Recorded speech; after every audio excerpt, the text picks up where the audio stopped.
मु समस्त को स्वागत करुच्ची फोम ट्यूटोरियल्स यूट्यूब चैनल को। आज क्लास रे आम आलोचना करबा जे +3 4th सेमेस्टर ओडिया ऑनर्स रो बा ओडिया विभाग रो जो रही कोर 9 तुमको तीनोटी पेपर पढ़िया पे कहितली कोर 8 कोर 9 एवं कोर 10। तो कोर 9 रो यूनिट 1 जोने कि तुम एनपी सिलेबस और सिलेबस चेंज हो जाईची। तो यूनिट 1 रही बाबाजी नाटक जगमोहन लाल कर बाबाजी नाटक और ता सहित रही गोपाल छोटराय परकलम यूनिट 1 रे। तो प्रथम आम बाबाजी नाटक ऊपर आलोचना करबा आज क्लास रे। बाबाजी नाटक रचयिता जगमोहन लाल को ऊपर प्रथम पढ़िबा, तापर आम बाबाजी नाटक पूरा पूरी टेक्स्ट जो हमरो जो रही 48 पेज समथिंग रही पूरा पूरी टेक्स्ट आलोचना करबा। टेक्स्ट आलोचना कर सारिया परे तुमको आउ थे विषय वस्तु एवं चरित्र गुड़ी पढ़े देवी। तो तुम मैंने समस्त को अनुरोध करी जे फोम ट्यूटोरियल्स यूट्यूब चैनल सहित जड़ित रही समस्त चैनल टी सब्सक्राइब कर और बेल आइकन टी ऑन कर दियो, कहीं तुमको पढ़ा प्रति बदल में केवल तुमको एतिक ही कहुचे चैनल को सब्सक्राइब कर और बेल आइकन टी ऑन करके जो मैंने भी माने जदि वीडियोटा भल लगे देन लाइक करिवो, जदि भल न लगे देन डिसलाइक कले भी चलिवो। तो आलोचना करबा जोंटा कि माने एनपी 2020 4th सेमेस्टर प्रथम क्लास पूर्व क्लास रे मु सिलेबस ऊपर बुझे देली जे कोन कोन पढिबार अछि केमिति पढिबार अछि एवं आज आमे आलोचना करे बाबाजी नाटक ऊपर। आधुनिक ओडिया साहित्यर नवप्रभात रे जेउ केते जन लेखक नूतन अनुराग विच्छुरित करी आगामी सूर्यालोकर संकेत देइथिले ओ आधुनिक साहित्यर प्रथम मांगलिक ध्वनि उच्चारण करिथिले सेमानक मध्यरे जगमोहन लाल केवल अन्यतम नुहंती अनेक दृष्टिकोण बलिष्ठ प्रतिभार शिल्पी मध्य। जे आधुनिक साहित्यर नवप्रभात रे जो केते लेखक कोन करिथिले जे नूतन अनुराग विच्छुरित करिकी आगामी सूर्यालोकर संकेत देइथिले, काहेकि ना सेही समय रे नाटकर ना मध्य के सुनि नथिले। सेही भली भाबरे गुटे घड़ी संधि मुहूर्त रे जगमोहन लाल बाबाजी नाटक देइथिले ओडिया साहित्य को, जहाँकि ओडिया साहित्य प्रथम नाटक मान्यता पाइछि। तो सेही समय रे जगमोहन लाल केवल अन्यतम नुहंती प्रथम मांगलिक ध्वनि उच्चारण करिवारे से होचंती जने बलिष्ठ प्रतिभाधर शिल्पी मध्य। महांगा परि एक ग्रामांचल रे जन्म ग्रहण करी आपनर शिक्षा और साधना बल से कालर नूतन अभिजात्य वर्ग भितर निजस्व मौलिक चिंता और चेतना को केवल प्रकाश करथिले ताहा नुहे, काव्य और नाटक भितर सेही नवजुगर वार्ता को कलात्मक भाव में रूप दे निजर सामाजिक दायित्वबोध को संपादन करथिले। जे जो समय रे काव्य देखा दे नथिला हम देखिबा जे प्रथम काव्य बोली हम राजनाथ रायकर केदारगौरी कहिताउ। तो ता पूर्वरु तांकर काव्यर आभास हमें तांकर भ्रमभंजन काव्य जगमोहन लाल भ्रमभंजन काव्य आम देखा पाइबा। तो जगमोहन लाल कौन करथिले जे काव्य और नाटक भितर से नवजुगर वार्ता को कलात्मक भाव में रूप देकी आम जमती साहित्य माने कौन जे मनुष्य मन आवेग भाव एवं कल्पनार कलात्मक परिप्रकाश बोली कहिताउ। तो ये कौन गले काव्य और नाटक भितर जगमोहन लाल नवजुगर वार्ता को नवजुगर जो नूतन वार्ता को कलात्मक भाव में रूप देकी तांकर समाज प्रति जो कर्तव्य थिला ताको संपादन करबा सहित काव्य और नाटक रचना करथिले। 1848 मसीह रे इंग्रेज कवि पर्नेल कर दि हर्मिट काव्य को ओडिया रे भ्रमभंजन काव्य नाम रे अनुवाद करी ओडिया साहित्य रे पाश्चात्य काव्यर प्रथम अनुवादक भाव में से मान्यता लाभ कले। ताहा नुहे प्राच्य पाश्चात्य मिलन पाई प्रथम सेतु जेमिति हम देखिबा राजनाथ केदारगौरी चंद्रभागा नंदिकेश्वरी कोंटा माने मेटामॉर्फोसिस रे पिरामॉर्फिज्म कोंटा तो लेडी ऑफ लैक कोंटा अपोलो एवं डाफनी को नेकी रचना कले। तो तांको पूर्वरु जगमोहन लाल एही परंपरा आरंभ करथिले एवं भ्रमभंजन होछि तांकर गोटे काव्य जोटा कि इंग्रेजी कवि पर्नेल कर दि हर्मिट काव्य रो ओडिया अनुवाद बोली हमें कहि परिबा। जने फिरस्तादार भाव में कर्ममय जीवन बिताइथिले मध्य आपनर साधना और सिद्धि बल से ओडिया नाट्य साहित्य प्रथम स्रष्टा बोली आमे तांको कहिताउ। तत्कालीन परिवर्तित सामाजिक जीवन अवक्षय इंग्राजी शिक्षा सम्भूत नूतन अभिजात वर्गंकर स्वेच्छाचारी से ही समय रे कोन होइतिला जे सामाजिक जीवन जो अवक्षय देखा देइतिला इंग्राजी शिक्षा सम्भूत नूतन अभिजात वर्गंकर जो स्वेच्छाचारिता से माने कोन जे इंग्राजी शिक्षा रे प्रभावित होई कि पाश्चात्य शिक्षा रे प्रभाव रे पड़ी कि से माने जो स्वेच्छाचारी हेई पड़ितिले धर्म नाम रे जो भंडामी कुसंस्कार विरोध रे जगमोहन ही प्रथम स्वर उत्तोलन करथिले नाटक माध्यम रे। जगमोहन कर जो नाटक बाबाजी सेथिरे कोन वर्णना कराइछि जे सेहितिरे हास्य रस माध्यम रे फाणित व्यंग तथा विद्रूप परिवेषण करा जाय कि सामाजिक अन्याय भंडामी कुसंस्कार विरोध रे सेथिरे विषेदगार कराइछि। से समय समाज रे जो कुसंस्कार देखा जाउतिला जो ठक भंड जो बाबा माने थिले से समय रे से मानक विरोध रे कोन कराइछि विषेदगार कराइछि जगमोहन लाल कर बाबाजी नाटक रे। निज ग्राम महांगा रे इष्ट देवता राधाकांत नाम रंगमंच प्रतिष्ठा कले से रंगमंच नाम है राधाकांत रंगमंच 1875 मसीह जगमोहन लाल गोटे रंगमंच स्थापन करते जार ना हूँ राधाकांत रंगमंच प्रथम नाटक बाबाजी से रंगमंच अभिनीत है ओ परे परे सती और अन्य नाटक गुड़िक से अभिनीत होता तो ये जो जगमोहन लाल जो नाटक रहा से सर्वमोट 4टी नाटक रचना करते बाबाजी सती प्रीति देती कि तले ना आउ थे कहीदेवी तुम है तो से जो 4टी नाटक रचना करते प्रथम से रंगमंच स्थापन कले 1875 आगु 1868 से गोटे काव्य रचना करते जमी कहली तुमको भ्रम भंजन बोलिकी एवं परवर्ती समय राधाकांत रंगमंच निज इष्ट देवता नाम अनुसार राधाकांत देते रंगमंच स्थापन कले 1875 और से नाटक गुड़िक अभिनीत होता ग्रामांचल रंगमंच प्रतिष्ठा कर नाटक अभिनय करवा से काल में माने बहुत गोटे दुस्साध्यकर व्यापार था गोटे कष्टसाध्य व्यापार था कहीं से समय नाटक ही नाला ओडिया साहित्य ए दृष्टि जगमोहन लाल हो गले ओडिया साहित्यर आदि नाटकार एम जगमोहन लाल को आदि नाटकार नाटकर जो आदि पर्व से 1877 मसीहा आरंभ होगी 1920 मसीहा पर्यटन गति करी परवर्ती काल में समस्त प्रतिकूल आलोचना सत्वे और केतेक विशिष्ट लेखकों टीका टिप्पणी सत्वे जगनमोहन ही आधुनिक ओडिया नाटकर प्रथम मांगलिक शंखवादन करथिले जे से समय बहुत प्रतिकूल आलोचना सत्य बहुत आलोचना बहुत जन प्रथम नाट्यकार भाव में ग्रहण करती भी तथा भी कौन जगमोहन आधुनिक ओडिया नाटकर प्राथमिक शंखवादन करथिला प्रथम नाटक रचना करथिले कहीपर से काल में प्रचलित पौराणिक धारार गीताभिनय राफ और लीलारू से ओडिया नाटक को समाज अभिमुख आगे नेले बाबाजी सती प्रीति वृद्धव्य ये जो बाबाजी नाटक जो ओडिया साहित्य प्रथम नाटक कहूँ यार समय सीमा था के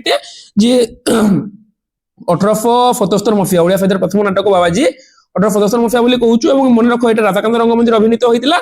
है 4टी अंक रही सब इंपोर्टाट पॉइंट तुम बाबाजी नाटक में 4टी अंक रही देखा पाइबा सती नाटक जोटा कि माने रचित होता है सती नाटक जो 1886 सती नाटक 1886 आ प्रीति और वृद्ध विवाह दुईटा जाक अप्रकाशित होती एवं जगमोहन लाल आम देखा जगमोहन को पूर्वर समकाल अर्थात बाबाजी नाटक रचना और अभिनय पर्यंत ओडिया नाटक नाला से समय नाटक ही नाला केवल लीला राफ यात्रा फुआंग तांफा यही सब गुड़िकर से समय प्रचलन होता आम देखा पाइबा एवं माने केते जन राधानाथ को कौन जे राधानाथ को आम देखा जे गोपीनाथ बल्लभ नाटकर माने तो प्रशंसा करिसेंती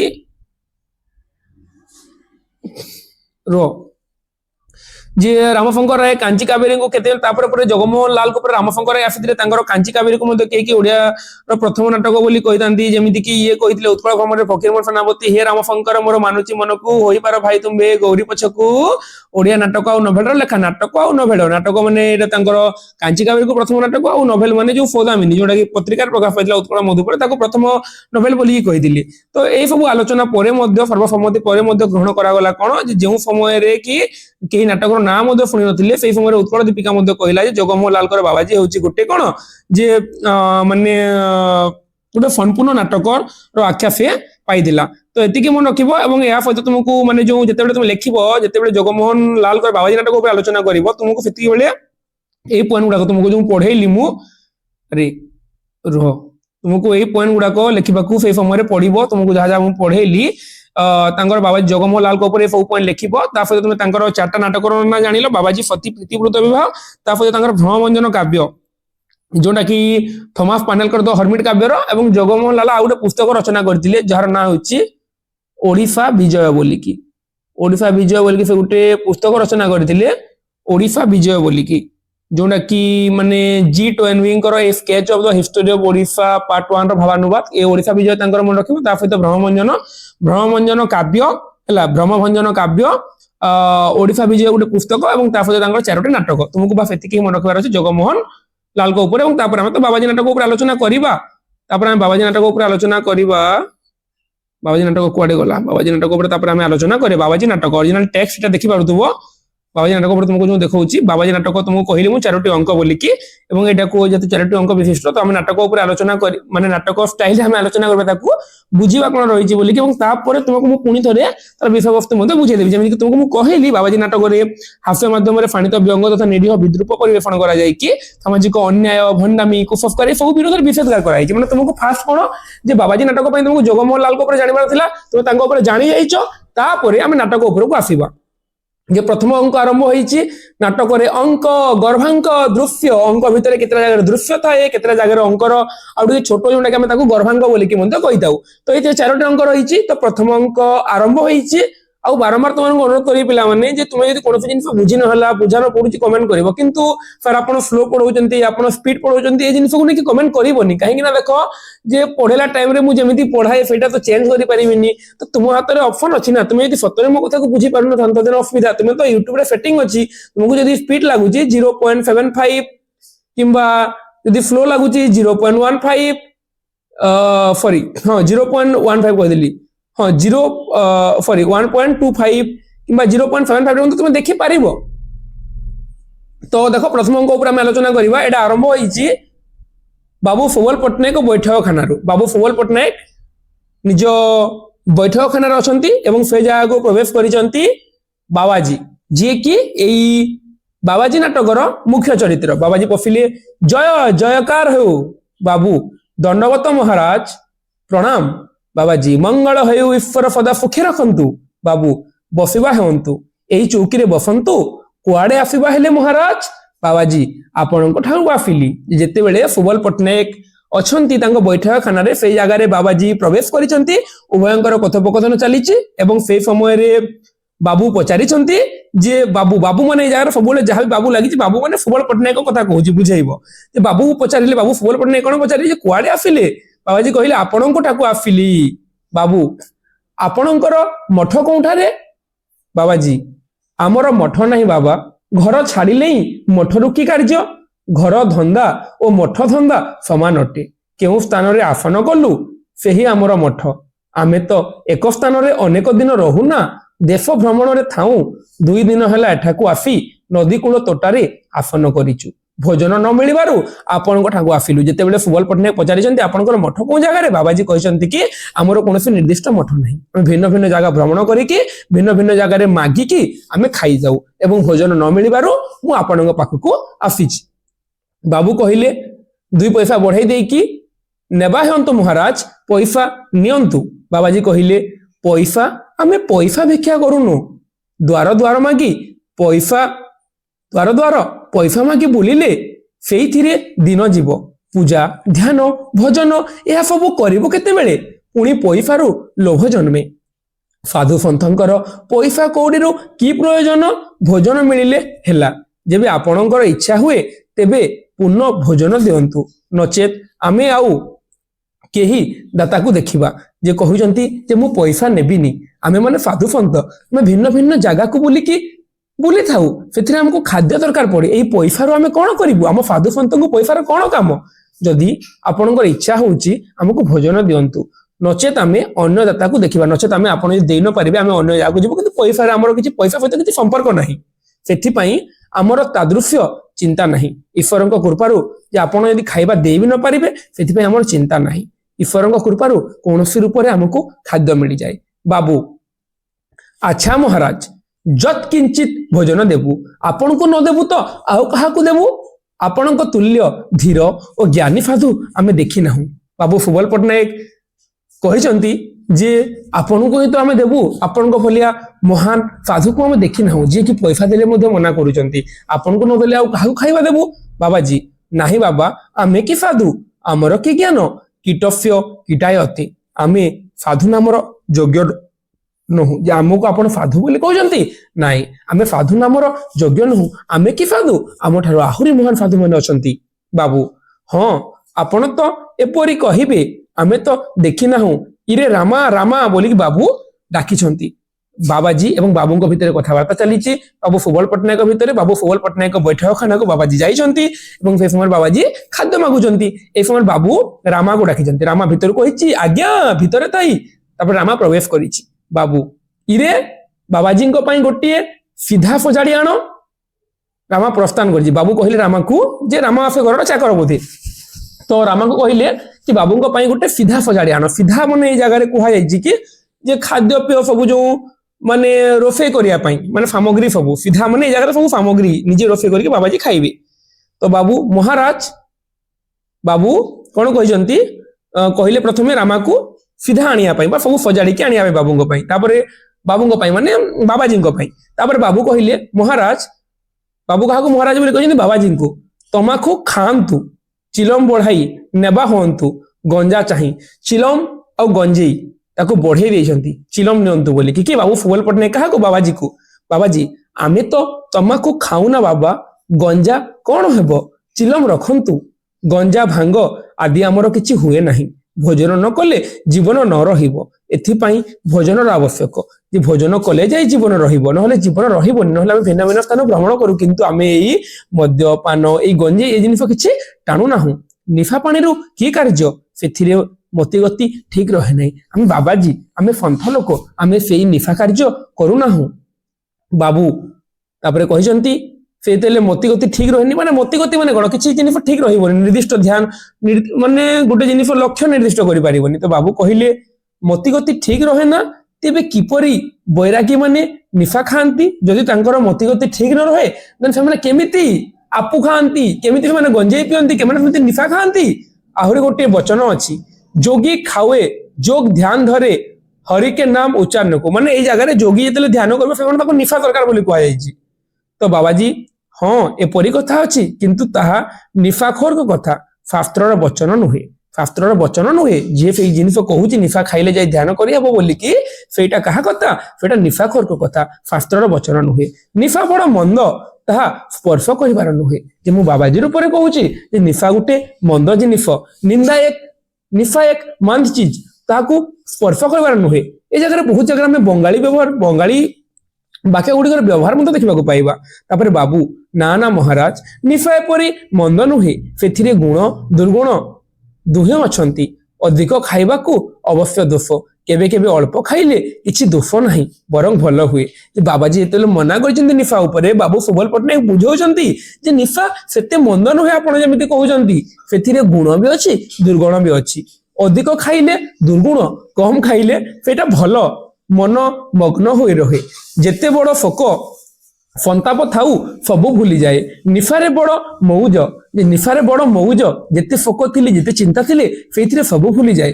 सबू भूली हो जाए तेणु निफा खाइबा निहाती जरूरी बोली कि सुबल पट्टनायक बाबाजी को बुझाउछन्ती बाबाजी हाँ मौज तो हुए सेपरि मौजर आमर की प्रयोजन निफा पाई पैसा लोड़ हेबो पैसा पाई द्वार द्वार बोली बुलवा पड़ो से चिंतार दिन जो बाबाजी कहले जदि मु निफा को अभ्यास में परिणत करी तो निफा पाई मते कि तो मागणारे देबेनी निफा पाई पैसा प्रयोजन हम पैसा तो दरकार बिना पैसा निफा मिलबनी कहीं वर्तमान जो युव गोष्ठी जो निफा पीढ़ी बा निफा जो खाऊंती से कौन दिने कि दी दिन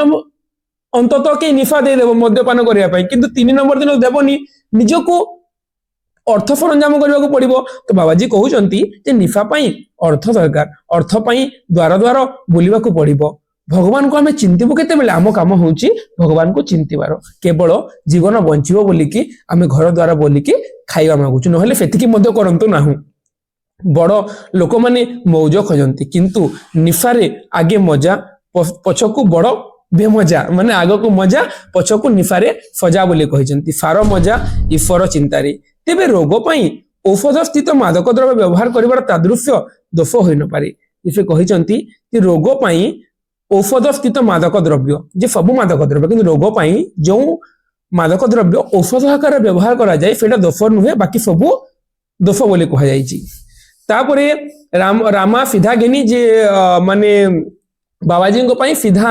आने किए कही बाबू सुबल पट्टनायक रामा को कही तो रामा सीधा घेनी प्रवेश बाबू बाबू कहले महाराज सीधा नेबा हेउंतु बाबाजी अच्छा बाबा आनंद हेउ मात्र ये रोषेईर सामग्री तो पाक करिवार आमको बड़ कठिन आम सांगरे जड़े वैष्णव थिला ताकू आमे शिक्षा देउथिलु से आमर रोषेई करूथिला वर्तमान से आम सांगरे नाही बाबाजी कहउचंती जितेबाला सीधा पार से सामग्री धरिकी दामा आसीची बाबू निर्देश से समय बाबाजी कहते जे जो सीधा बा जो रोषे सामग्री आणिकी आसुच सेटा को प्रस्तुत करबा बड़ कठिन मो सांगरे जने वैष्णव थिला से आमको रोषे करके दउतला किंतु से वर्तमान सांगरे नाही बाबू तापर पचारिले ताकू काहे की छाडिले आपन को बड़ कष्ट हेउतबो बाबाजी नाही आमर की कष्ट निर्वाह करता भगवान मनुष्यर संग चिरस्थायी नुहे केवल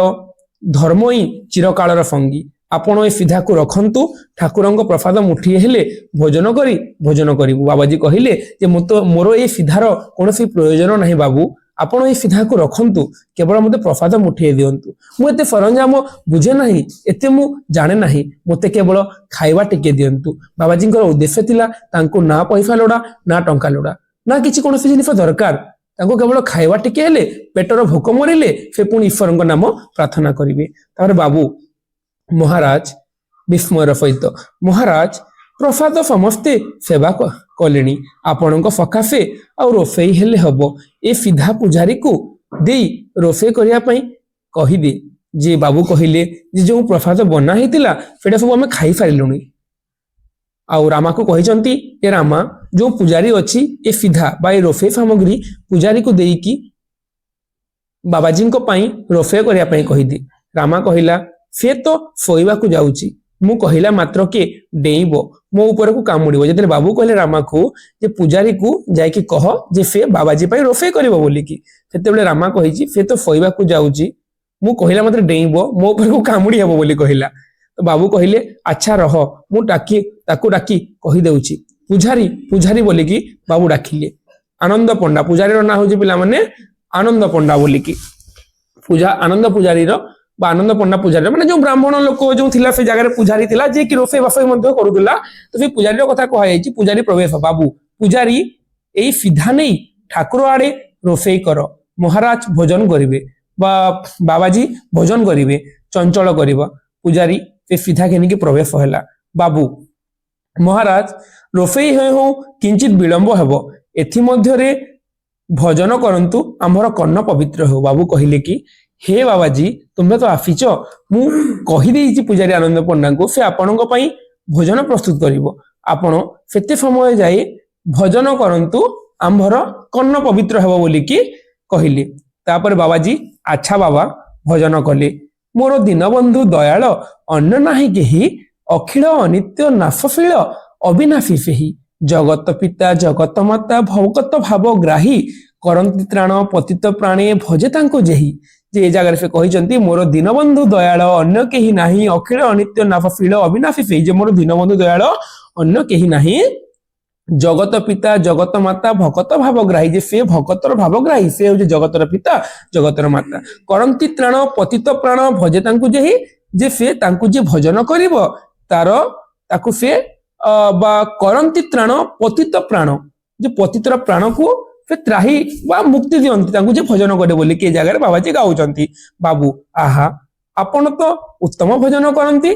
ବାଜା ହେଲେ ଆହୁରି ଭଲ ହୁଅନ୍ତା। ଆଚ୍ଛା ଆମେ ଜଣେ ବାବୁଙ୍କୁ ଡକେଇ ଆଣିଛୁ, ସେ ବଜେଇବେ ଆପଣ ଗାଇବେ। ରାମା ଯଶୁ ବାବୁଙ୍କୁ ଡାକି ଆଣତ, କହିବୁ ଏଇ କ୍ଷଣି ଯେ ଏ ଜାଗାରେ ସୁବଲ ପଟ୍ଟନାୟକ ବାବାଜୀଙ୍କ ପାଇଁ ରୋଷେଇର ବ୍ୟବସ୍ଥା କରିଛନ୍ତି, ସେପଟେ ପୂଜାରୀ ଆନନ୍ଦ ପଣ୍ଡାଙ୍କ ଦ୍ୱାରା, ଏବଂ ଏପଟେ କହୁଛନ୍ତି କି ରୋଷେଇ କରିବା ପର୍ଯ୍ୟନ୍ତ ଆମର ଭଜନ କୀର୍ତ୍ତନ ଚାଲିଥାଉ ବୋଲିକି। ଗୋଟେ ଭଜନ ଗାଇଲେ କିଏ, ଗୋଟେ ଭଜନ ଗାଇଲେ ବାବାଜୀ। ତାପରେ ବାବୁ କଣ କହିଲେ ଯେ ସୁବଲ ପଟ୍ଟନାୟକ କହିଲେ କି ଆପଣ ତ ବଢିଆ ଗାଉଛନ୍ତି, ଆଉ ଜଣେ ବଜାବାଲାକୁ ଆମେ ଡାକିଛୁ, ସେ ଆସିଲେ ଆହୁରି ଭଲ ଲାଗିବ ବୋଲିକି। ସେ ସମୟରେ ରାମା ପ୍ରସ୍ଥାନ କରିଛି ଏବଂ ବାବୁ ଯଶୁ ଭଟ୍ଟାଚାର୍ଯ୍ୟ ପ୍ରବେଶ। ଯଶୁ ଭଟ୍ଟାଚାର୍ଯ୍ୟ ଯିଏକି ବଜେଇବ। ବାବୁ ଯିଏକି ଗୋଟେ ବଙ୍ଗାଳୀ ଲୋକ ଥିଲା, ବାବୁ କହିଲେ ଆସୁନ ଭଟ୍ଟାଚାର୍ଯ୍ୟ ମହାଶୟ ଆସୁନ, ପ୍ରାତ ପ୍ରଣାମ, ପ୍ରାତ ପ୍ରଣାମ ପ୍ରଣାମ ପ୍ରାତ ପ୍ରଣାମ। ଯଶୁ ଭଟ୍ଟାଚାର୍ଯ୍ୟ ପ୍ରାତ ଜୟସ୍ତୁ ଦୁପର ବେଲାୟ জোর তলবি কেন, মানে এটা সে বঙ্গালী ভাষায় কইছি হেলা। তো বাবু এই বাবাজি বেশ ভজন করছেন, ওর আহারের জোগাড় হচ্ছে, মানে কোন যে এটা কিছু বঙ্গালীর ব্যবহার হয়েছি, কাহিঁকি না যশু ভট্টাচার্য যে গোটে বঙ্গালী ব্যক্তির କୁ ନେଇକି ନାଟକର ପରିକଳ୍ପନା କରିଛନ୍ତି ଜଗମୋହନ ଲାଲ ତାଙ୍କ ବାବାଜୀ ନାଟକରେ। ତ ସେ ଜାଗାରେ ସେ ତାକୁ ବଜାଇବା ପାଇଁ ଜାଫିଲେ ଯଶୁ ବା ଯିଶୁ ଭଟ୍ଟାଚାର୍ଯ୍ୟ ବା ଯଶୁ ଭଟ୍ଟାଚାର୍ଯ୍ୟଙ୍କୁ ଏଇ ଜାଗାରେ, ତ এই ଜାଗାରେ କହିଲେ କି ବାବାଜୀ ବେଶ ଭଜନ করছে। ବାବୁ କହିଲେ ବାବାଜୀ ଭଲ ଭଜନ କରୁଛି, ওর আহারের জোগাড় হচ্ছে, মানে এହାର আহার জোগাড় চালিছি, এর মধ্যে গান করা যাক, যে ଯେଉଁ ভোজনের ব্যবস্থা চালিছি সে ভিতরে গান করা যাଉଛି। আপনি বাজাবেন উনি গাইবেন, আপনি বাজাবেন উনি গাইবেন, তুমি বাজা বজাও ইয়ে গাইবে, ইরে রামা তোমাকু আন তবলা দে। বাবু কহিলে কি যশুকু তু বজেইবু, বাবাজি গাইবে, ଆଉ ରାମାକୁ କହିଛନ୍ତି ତମାଖୁ ଆଣ ଆଉ ତବଲା ଦେ ବୋଲିକି। ତାପରେ ବାବୁ পুଣି କହିଲେ আগে তমাকটা খেয়ে নিন, প্রতি রবিবার পাফা খেল হয়, এ রবিবার পাফা বন্ধ করে এ আমোদ কর যাক। ইয়ে কহিলে কি বাবু যে তমাকটা খেয়ে এ নিন, তমাকুর দিও খাইবা সবু রবিবার দিন, প্রতি রবিবার পাফা খেল হয়ে, যে সবু রবিবার পাফা খেল হুয়ে, এই রবিবার দিন পাফা বন্ধ এই আমোদ করা যাও, যে বাবাজি বজেইবে সরি বাবাজি গাইবে আর জফুকু বজেইবু, এইভাবে ভাবে মনোরঞ্জন করা যাব বলিকি কহিলে বাবু সুবল পট্টনায়ক। তারপরে জফু মত না হেলে কি আমোদ হয়,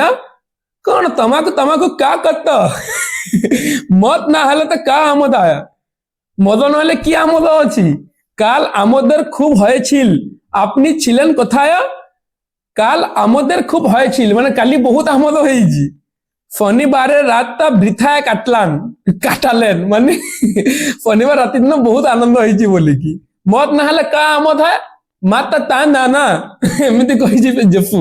ହେଲା, ବଙ୍ଗଳା ଭାଷାରେ ଲେଖା ହେଇଛି ନାଟକ। ବାବୁ ତାପରେ সম্পূর্ণ বৃথা যায় নাই, অল্পা অল্পে কিন্তু হয়েছে, সম্পূর্ণ নাই হেই কিন্তু অল্পা অল্পি হয়েছে মানে টিকে টিকে হয়েছে। ও শনিবার কতক গুলো জড় হয়ে বড় গোল করলে এতে দুর্নাম হয়, ও শনিবার কথা তো কৌ তু, শনিবার কথা তো কହୁଛୁ, চুপচাপ যা কর যাই তাই ভাল, এখন হয়ে কেমন করে ইনি যে আছেন, যে শনিবার কথা তো গলা হাত কান করবা তেতা কহ বলে কি বাবু কହୁଛନ୍ତି জফু থাক ও কি জানে বেনাদাত থরবত, থাক ও কি জানে বেদানার ফরবত, মানে ফরবতরে সেই নিফা দ্রব্য যে মিশিয়ে পেন্দি সেই ফরবতর কথা কহাইছি। বাবু ঠিক বলছেন মহারাজ, ঠিক বলছেন, বাবু কহিলে কি বাবাজি প্রতি ঠিক বলছেন মহারাজ, এ বাবু খরারে আসিছন্তি, আগে তাকু টিকিয়ে বেদনার ফরবেত দৌ,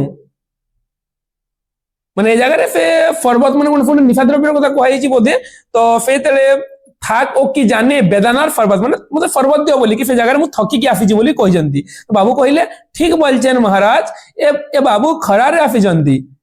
আগে তাকে টিকে বেদনার ফরবত দৌ। রামা ফরবত বোতল ও গ্লাসটা দিয়ে দাণ্ড দুয়ারে লাগাই দেয়া, যে যিশুকু তু মানে ফরবত বোতল আর গ্লাসটা দিয়ে সে পিব। রামা বোতল এবং গ্লাস দাঁড়ে বাবু গ্লাসটারে ফুরা ঢালিলে, ফরবত মানে ফুরাକୁ କୁହାଯାଇଛି, ଆଗରୁ ଯୋଉ ফুরা ଫାକି ପ୍ରଚଳନ ଥିଲା ମଦ୍ୟପାନର କଥା କୁହାଯାଇଛି, ତ ଜଫୁକୁ ମତ ଦରକାର, ସେ ଭଜନ କରିବା ପାଇଁ ଜିଫୁକୁ ମତ ଦରକାର। তো বাবু তারপরে নীন ভট্টাচার্য মহাশয় ফরবত খান আর দূর দৌড় লাগাতে হবে। বাবু কহিলে কি নীন ভট্টাচার্য মহাশয় ও জিফু ভট্টাচার্য ফরবত খান ফরবত পেল আর 2 ডোজ লাগাতে হবে, আর 2 ডোজ লাগাতে হবে না, আর 2 থর পি দিও, আর 2 প্যাক বনে দেবো বলুজন। তারপরে জফু অভিনয় কালকের যে এখনো বাকি আছে আর খেলে বাজাতে পারবা না, বলে জফু কইছে কি অভিনয় কালকের যে এখনো বাকি আছে আর খেলে বাজাতে পারবা না, তো আর বাকি আছে তালি আর পিমা তালি বলি কହୁছে তার মানে। তো বাবু তবে বোতলটা কি আমি একাকি নিকেশ করব, তবে বোতলটা আরে আমি একাকি নিকেশ করব, আচ্ছা আমার পেটটা ফেঁপেচে কি করি বলুন দেখি, তমে বোতলটা কি আমি, তুমি কହୁଛ কি বোতলটা আমি একলা শেষ করবি, দিলক মিশিকর পিমা মদ্যপান বলি কইছেন। জফু এই ফরবত বেশ করে খান, এখনি ভাল হয়ে যাবে। বাবু কেমন এয়া ভাল হয়ে যাবে তেবে খাই, আরে এমানকু পড়ি পড়ি আমি তাহলে বঙ্গালী হয়ে যাবা। তো উহাঙ্ক ভিতরে কথাবার্তা চালিছে, জিফু মহারাজ ভজন কিজিয়ে, তারপরে ভজন তারপরে বাজিছি পতিত পাবন ফতেকি দর্শন ভজন তারপরে গাইছন্তি আমার বাবাজি, পতিত পাবন ফতেকি দর্শন করিব এ পাপি পাল তুম হরি, ସେହି ଯେ ଚରଣ ଅମୃତ ପୂରଣ କୋଟି କୋଟି ପାପ ସନ୍ତାପ ହାରି, ମୋହର ଜଡ଼ିତ ହୋଇଛି ମୋ ଚିତ୍ତ ଜଟିଳ କୁଟିଳ ଘୋର ସଂସାରୀ,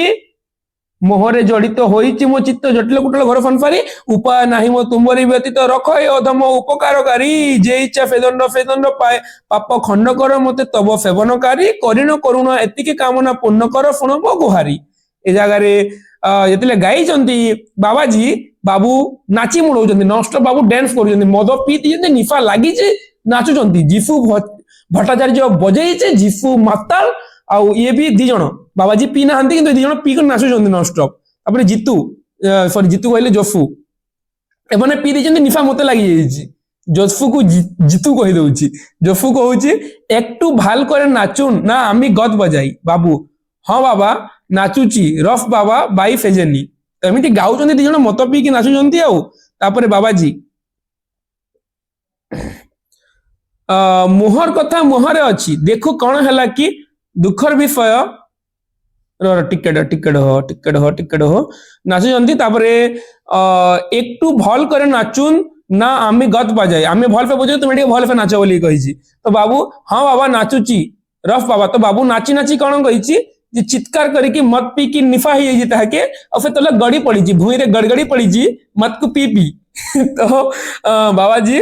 मुहर कथा मुहर अच्छी देखु देखु काण है जो बाबू आ जीफू मद पीची जड़े बजाऊे जड़े नाचुची आ बाबाजी भजन गाउंट ये तो निशाशक्त नुहति तो बाबाजी कहले कि देखु देखु कौन है कि दुखर विषय एपरी व्यक्तिर एपरी आचरण मद पीकी नाचुची शोई पड़ी बाबाजी देखिए आश्चर्य तापर जोफू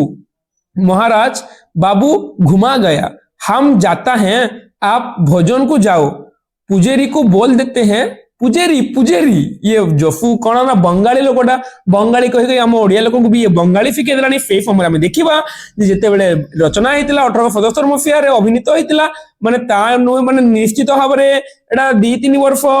आगर रचना कराई से समय जो 2-3 वर्ष मैंने 1874-75 रचना कराई तो यहाँ कौन होता ना से समय ओडिशा भाषा विलोप आंदोलन चली बंगाली माने चक्रांत कर रखी से गोटे बंगाली चरित्र को जगह से पूरे जगमोहन लाल तो जोफू जिते बड़े तीन ना माने जोफू बजाऊे नाचुले बाबू सुबल पट्टनायक से पड़ी जाइए बाबाजी देखिए आश्चर्य अरे अरे अरे अरे एमती केमी आचरण तापर जोफू कहते महाराज बाबाजी बाबू घुमा गया बाबू घूमी की पड़ीगला हम जाता है मुझे जाऊँगी आप भोजन को जाओ आपण भोजन खाइबा को जानतु पुजारी को बोल देता है हे पुजेरी पुजेरी खाइबा को दियो बोली कही दउची जोफू तापर पुणी कही आनंद पण्डा से प्रवेश करी पुजारी को डाकिले पुजारी मु जाची तू बाबाजी को खावाइबू रामा बाबू को जोगी थीबू जोफू कहले पुजारी तू बाबाजी को जेमिति खोए की छाड़ीबू एवं रामा तू बाबाजी को जोगी थीबू पुजारी आफ महाराज ठाकुर पेन्ना को आफ ए समय पुजारी आनंद पण्डा आसी एवं कौन कराई जे डाकिकी निया हेची पुजारी को खाइबा आस बोलिकी एवं यह सहित प्रथम अंकर परिसमाप्ति घटुची और बेसी लंग करवानी ये वीडियो को एतिक रखिबा नेक्स्ट क्लास रे हमें द्वितीय अंक ऊपर आलोचना करिबा तो प्रथम अंक रे हमें कोन आलोचना गला प्रथम अंक रे हमें जानिला जे केउ भली भाव रे गोटे बाबाजी जे कि सरल निरीह जहा को पैसा पत्र लोभ नाही किछि नाही जस्ट खाली खाइबा को मुठे दरकार एवं तापर भजनर संकीर्तन करूची एवं से खाइबा को आफिची सुबल पट्टनायक घर को सुबल पट्टनायक घर को जतले खाइबा को आफिची से समय ताको खाइबा को देवा को चेष्टा कराई ये समय मद्यपान कथा कहुई क्यों भाव में माने सुबल पट्टनायक मद्य पीऊँगी से जो जीफू को डाकी बंगाली व्यक्ति से मद्य पीची दी जन जाक मद्य पी सुबल पट्टनायक किसी माने बाबाजी प्रति खराब व्यवहार करनी किंतु से निशाशक्त अवस्था तले गड़ी जाइए जीफू आसी जीफू भी जीफू और सुबल पट्टनायक कहीं भी बाबाजी प्रति खराब व्यवहार करना किंतु निजे माताल होइकी पीकी गडुचंती एवं एतिके हमर प्रथम अंकर परिसमाप्ति घटुची तो आशा करूची जहा जहा हैला प्रथम अंकर तो हम ताको बुझी पारतो बोले कि ए भितर जदी कोनोसी जिनिस टिके भी डाउट होला देन मते पछारिबो ए जागा रे बंगाली जिनिसर व्यवहार मध्ये होईची गोटे गोटे वर्ड मु तुमको बंगाली रे कहला बेले एकुरेट वर्ड न कहि भूल भी कहि दे पारिथिबी तो माने गोटे गोटे शब्द गुडी को काहे ना बंगाली रे सब जिनिस तो कहि हेबोनी जति कि मु जानि जे बुझी तुमको मु कहया को चेष्टा करिछि एवं बाकी जिनिस मते तुमको बुझेइछि एवं चारोटी अंक फरिला परे विषय वस्तु को तुमको आउ थे बुझेबी तुम केमी एग्जाम लिख बोलिकी तो आशा करी प्रथम अंक आलोचना कर सारा और बाकी अंक गुड़िक तुमको नाटक जो भाव जो भाई शैली पढ़ेली से शैली पढ़ेबी और तुमको लगुच कि आम नाटक जो भाव में पढ़ी तुमको इंटरेस्टिंग लगुच तो जदि बोरिंग लगुच नाटक शैली तुमको पढ़ेबार कौन जगार त्रुटि होची कि मोर जो पढ़ेबार शैली किसी चेंज कर पारे कहीं नाटक गोटे एमती जिन आमको पढ़ला भाया फिल हवा दरकार आमको क्लासरूम रे माने पढ़ला भाया लगे कथा ऑनलाइन वीडियो लगे मैंने थे वीडियो प्ले कला मात्र कि जो 34-35 मिनिट को नॉन स्टॉप देखी पारिबा कथा एमती पुणी कौन कौन होची जगह पुजारी आनंद पण्डा चरित्र किए दामा चरित्र किए बाबू सुबल पट्टनायक किए बाबाजी किए तुम ऑलरेडी जानीगल तो एमती भाव में पूरा पूरी बुझेबा कथा जब कौन जगह किसी भी बुझी न हो मोर एत परिश्रम करिकी वीडियो बनइबार मत लगभग जे मोर कि मत फल मिलला बोली तो मैंने बुझी पारिल देन मोर श्रम सार्थक बोलिकी मु भाबिबी तो जब बुझी न होची देन मत कमेंट करके कह डिस्क्रिप्शन मोर इंस्टाग्राम आईडी दे देइची वीडियो तले मत कमेंट करके कहि परिबो ମୁଁ ସମସ୍ତଙ୍କୁ ଆଉ ଗୋଟେ ରିକ୍ୱେଷ୍ଟ ପିଲାମାନେ ଯେ ମୁଁ ତୁମକୁ ଯେମିତି କହିଥିଲି ବହୁତ ଲଙ୍ଗ ଫିଲାବଫ ଅଛି ବୋଲି ଫୋର୍ଥ ସେମିଷ୍ଟାର ତୁମେ ମାନେ କେତେ ଜଣ ଚାହୁଁଛ ଯେ ମୁଁ ଯେମିତି ହେଲେ ବି ତୁମ ଫିଲାବଫ କୁ